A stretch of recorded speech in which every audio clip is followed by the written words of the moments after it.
Leefkiekers, nog geen vastelovend samen en toch hebben we al van een grote vorst afscheid genomen. Het was niet alleen de vorst van de Stadsvastelovensvereniging De Uil, maar het was eigenlijk de vorst van heel grote Mun. Hij heeft de vastelovend naar buiten gedragen zoals het moet.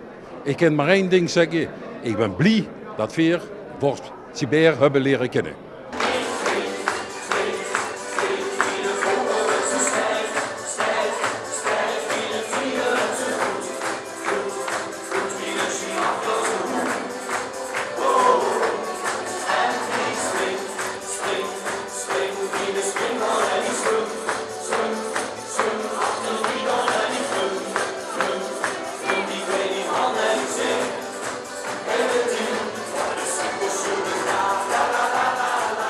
Natuurlijk heel lang en heel veel toespraken met heel veel schoon weer.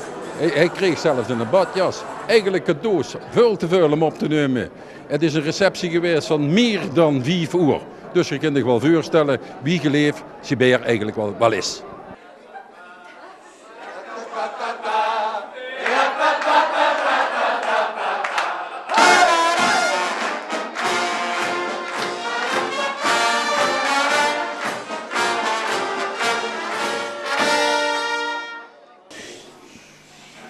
Het is nou zoveel overweldigend zo'n woord.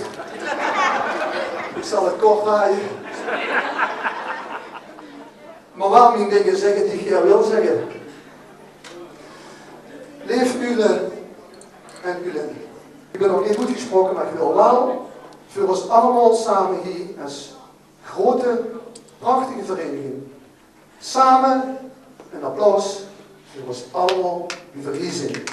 Heel veel, alsjeblieft.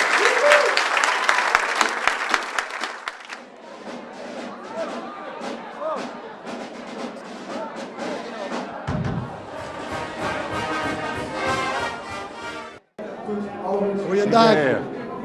We zijn er van het eerste moment dat we hier geweest zijn. We zijn blij dat we dit hebben mogen begrijpen in de vastelovend. Dankjewel. Fijn. Meer kan niet zeggen.